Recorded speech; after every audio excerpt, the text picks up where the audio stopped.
Good morning, everyone. Today we are going to start a new chapter, that is nutrition during childhood. Childhood is the period from end of infancy up to adolescence. Hence, children from the age of 1 year to 10 to 12 year come under childhood. Specific changes among physical, social, cognitive, psychological and emotional domain occur during childhood. Changes in childhood affect their nutritional status and dietary pattern as well. We will study nutritional status and dietary pattern in two parts. आज हम नया chapter start कर रहे हैं. जैसा कि हम सबको पता है, न्यूट्रिशन ड्यूरिंग चाइल्डहुड. चाइल्डहुड एक ऐसा पीरियड है जो इन्फेंसी के एंड से एडोलसेंस की एज तक चलता है.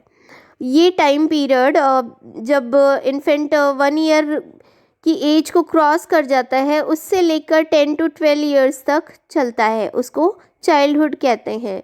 इसमें स्पेसिफिक चेंजेस होते हैं जो कि फिज़िकल, सोशल, कॉग्निटिव, साइकोलॉजिकल और इमोशनल सब तरह के होते हैं. तो ये चेंज जो है, इनका असर न्यूट्रिशनल स्टेटस पे भी पड़ता है और डाइटरी पैटर्न पे भी पड़ता है.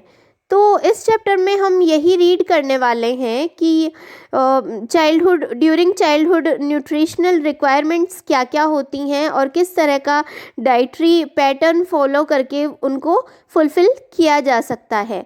तो इसको हम 2 पार्ट्स में पढ़ेंगे. फर्स्ट है अर्ली चाइल्डहुड और सेकंड है late childhood. Early childhood. Children between the age of 1 to 6 years come under this group. This group is also called as a pre-gang or preschool age. Physical and dynamic maturation, body control, social and cognitive development are more prominent as compared to physical growth and development during this period. Early childhood 1 to 6 years का जो age group होता है वो इसमें आता है. इसको हम प्री गैंग और प्री स्कूल एज भी कहते हैं. ये फिज़िकल और डायनामिक मैचुरेशन की एज होती है. इसके साथ साथ बच्चा इसमें बॉडी कंट्रोल करना सीखता है. उसका सोशल और कॉग्निटिव डेवलपमेंट होता है जो कि फ़िज़िकल ग्रोथ के कंपैरिजन में प्रोमिनेंट होता है और उसकी फ़िज़िकल ग्रोथ और डेवलपमेंट भी इस एज में चलती रहती है. Next topic is changes during pre school age. Pre school age के दौरान बच्चे में जितने भी चेंजेस आते हैं उनके बारे में हम यहाँ डिटेल में रीड करेंगे. फर्स्ट पॉइंट है physical growth and development. After babyhood और infancy, growth rate in height, weight, head and arm, circumferences and fatty deposition etc. decrease slightly during early childhood. Development in nerves and muscular system. Infant control his body and starts walking as he reaches 2 years. After babyhood और infancy, बच्चे की growth rate बढ़ने लग जाती है, height और wait बढ़ने लग जाता है, हेड और आर्म्स का जो सर्कमफ्रेंस है वो बढ़ने लग जाता है. इसके अलावा जो फैट होता है वो डिपॉजिट होने लग जाता है, उसमें डिपोजिशन होने लग जाता है और उसका जो नर्व्स और मस्कुलर सिस्टम है वो धीरे धीरे डेवलप होने लग जाता है. इस एज ग्रुप में आते आते 2 इयर्स की एज में आते आते बच्चा अपनी बॉडी को खुद कंट्रोल करने लग जाता है और वॉक करना स्टार्ट कर देता है.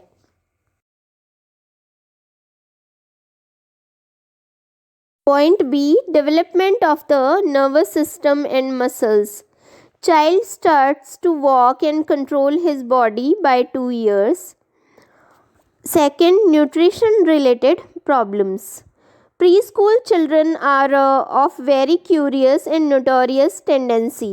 They look at every object in the environment and try to touch and taste them. The nutritional requirements are higher due to physical development. Many children eat inedible substance during this age like sand, clay, wax, soap etcetera. 2 years की as तक आते आते बच्चे का nervous system और muscles develop होने लग जाता है। बच्चा वॉक करना स्टार्ट कर देता है अपने आप और अपनी बॉडी को कंट्रोल करने लगता है। अब सेकंड जो मेन टॉपिक है वो है nutrition related problems. Pre school children जो होते हैं, वो इस एज ग्रुप के जो चिल्ड्रन होते हैं वो बहुत ज़्यादा क्यूरियस और नोटोरियस टेंडेंसी के होते हैं। वो हर ऑब्जेक्ट को, एनवायरनमेंट में मिलने वाले हर ऑब्जेक्ट को ट्राई करना चाहते हैं, उसको टच करना चाहते हैं, उसको टेस्ट करना चाहते हैं। आपने देखा होगा कि इस एज ग्रुप के जो बच्चे होते हैं वो हर चीज़ को टच करते हैं और सीधे मुंह में डालते हैं। Their nutritional requirements are high. उनकी न्यूट्रिशनल रिक्वायरमेंट जो है वो डेवलपमेंट की वजह से हाई हो जाती है, उनको ज़्यादा न्यूट्रिशंस की नीड होती है। कुछ बच्चों में ऐसी हैबिट्स पड़ जाती है कि वो इनएडिबल थिंग्स को खाना स्टार्ट कर देते हैं, जैसे कि मिट्टी, clay, wax, soap etcetera. By hiding themselves from their elder ones. The strong tendency of eating inedible is known as pica. Eating these substances, children lose their appetite. बच्चे इस एज में खुद को बड़ों से बचाते हुए, बड़ों की नज़र से छुपाते हुए कुछ भी चीज़ें उठा के खा लेते हैं, इनएडिबल थिंग्स को खाने लग जाते हैं। तो उनमें एक स्ट्रॉन्ग टेंडेंसी होती है इनएडिबल थिंग्स को खाने की, उसको पीका कहते हैं। ये इम्पॉर्टेंट है, पीका वाला टॉपिक एग्ज़ाम में पूछा जाता है, तो हम इसको अच्छे से समझ लेंगे। बच्चों में जो इनएडिबल थिंग्स को खाने की स्ट्रॉन्ग टेंडेंसी होती है उसको पीका कहते हैं। इसमें बच्चा कुछ भी खा सकता है, मिट्टी खा सकता है या फिर क्ले उठा के खा लेता है, या कई बच्चे सोप खा लेते हैं, कई बच्चे दीवारों से चूना उतार के खा लेते हैं, तो इसको पीका कहते हैं। बच्चों में इस हैबिट का नतीजा ये होता है कि उनकी एपेटाइट ख़त्म सी हो जाती है, उन्हें भूख लगना बंद हो जाता है।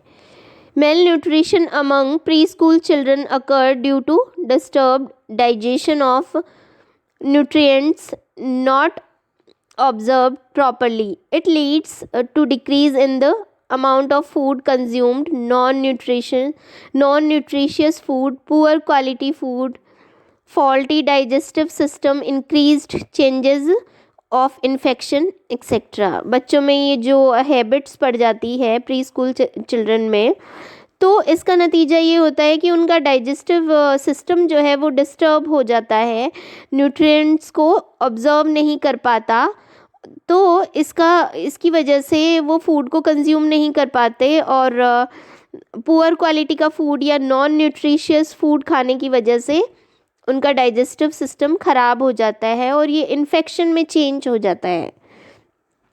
In turn protein energy, malnutrition, anaemia, night blindness, rickets, scurvy, beriberi, ariboflavinosis, pellagra में priests.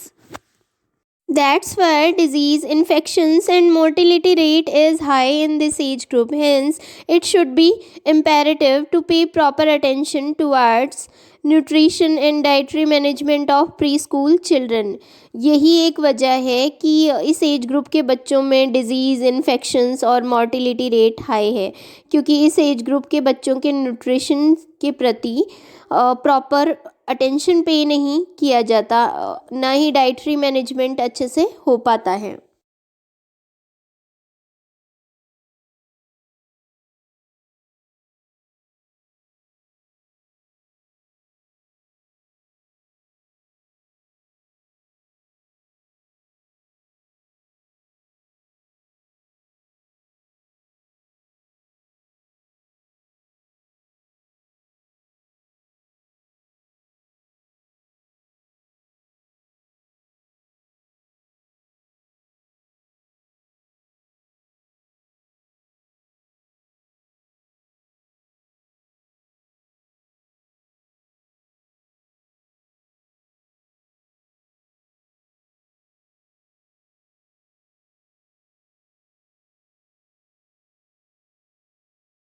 Second main topic is late childhood.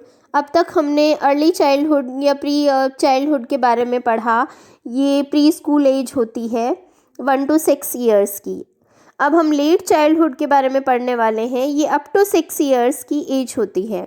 Children between the age of 6 years up to adolescence come under late childhood. The children of this stage go to school and get formal education.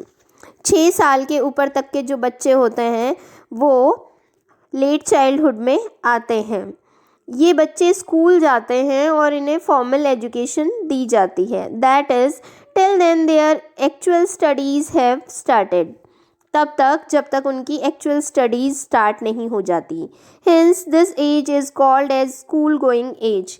इसलिए इस age group के बच्चों को school going age group भी कहते हैं। The end of this age group depends up to gender and personal differences.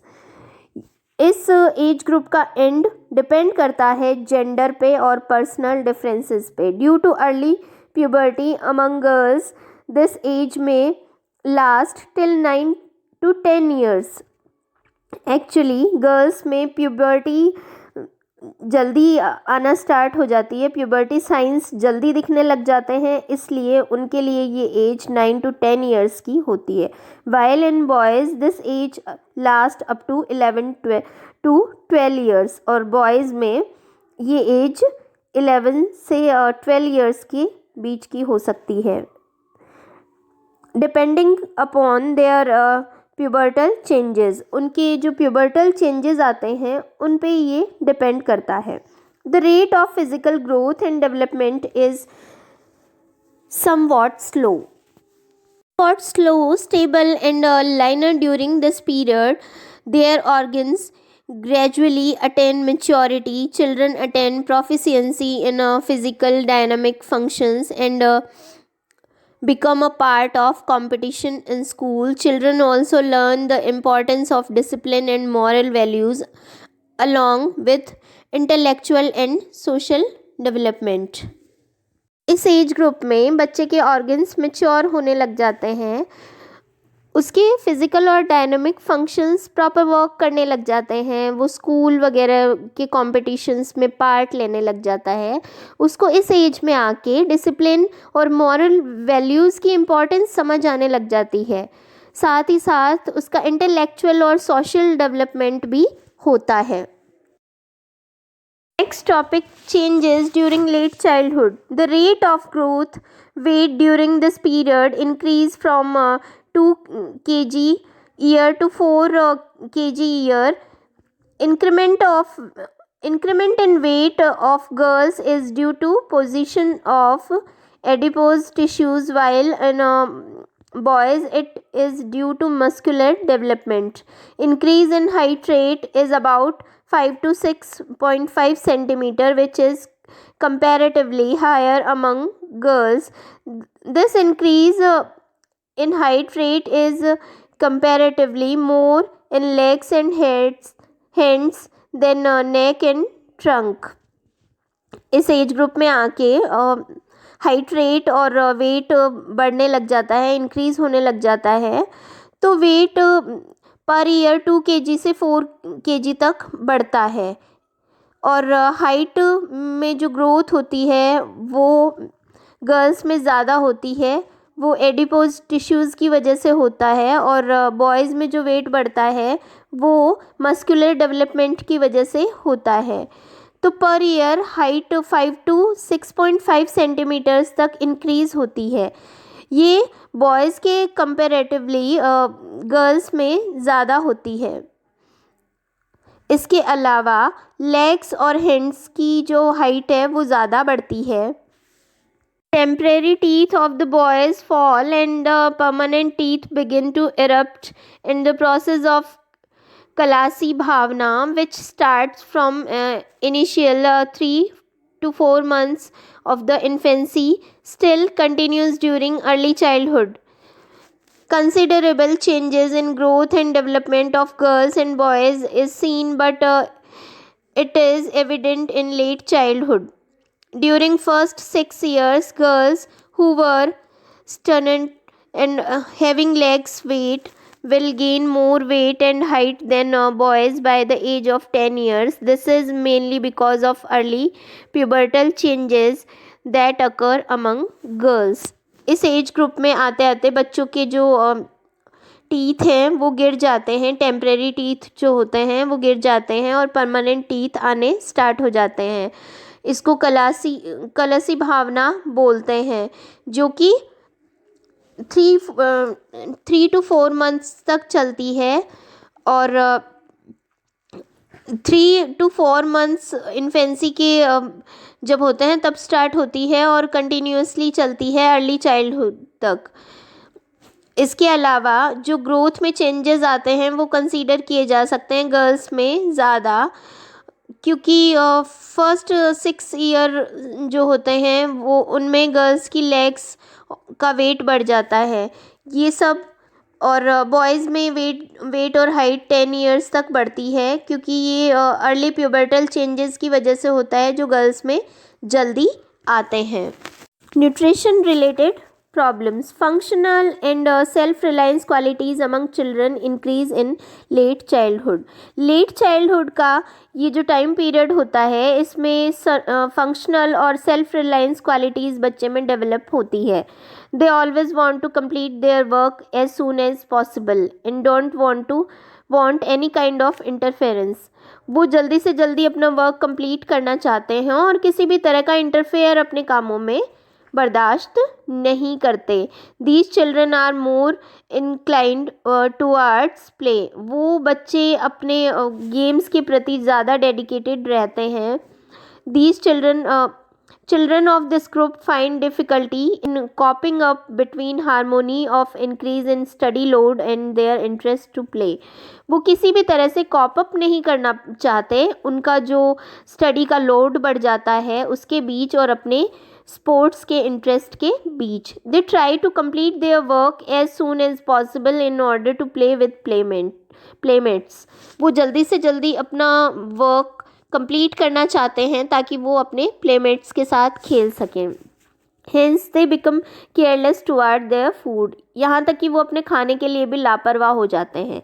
Study period of 6-7 hours in school homework, increase in class competition, coordination with classmates, etc. causes mental stress among children of this age group. Mental stress affected food appetite. School में वो 6-7 hours बताते हैं, spend करते हैं. इसके अलावा homework करते हैं. इसके अलावा क्लास की जो एक्टिविटीज़ होती हैं उनमें पार्टिसिपेट करते हैं. स्कूल में होने वाले कॉम्पिटिशन्स में पार्टिसिपेट करते हैं और अपने क्लासमेट्स के साथ कोऑर्डिनेट करते हैं. तो ये सारी की सारी चीज़ें रीज़न बनती है मेंटल स्ट्रेस का. इस एज में आते आते बच्चों पे मेंटल स्ट्रेस हो जाता है और उसकी वजह से सीधा असर पड़ता है उनकी भूख पे. उनकी जो फूड एपेटाइट है वो कम होने लगती है. Nutrition requirement during childhood. The need of diverse nutrient for childhood is based on the demand of specific nutrients requirement. Childhood में अलग अलग तरह के nutrients की जो डिमांड होती है वो स्पेशली बेस्ड होती है उनकी न्यूट्रिएंट रिक्वायरमेंट पे, जो कि उनकी ग्रोथ और डेवलपमेंट के लिए ज़रूरी होती है. Indian council of medical research ICMR has recommended daily dietary requirement of nutrient for each and every group, which is as follows. Indian Council of Medical Research ICMR ने भी recommended किया है daily dietary plan, जिसमें कि हर age group के बच्चों के लिए या हर एज ग्रुप के जो लोग होते हैं उनके लिए डाइटरी प्लान दिया हुआ है. बाकी हम अपने नेक्स्ट वीडियो में कंटिन्यू करेंगे. That's all for today.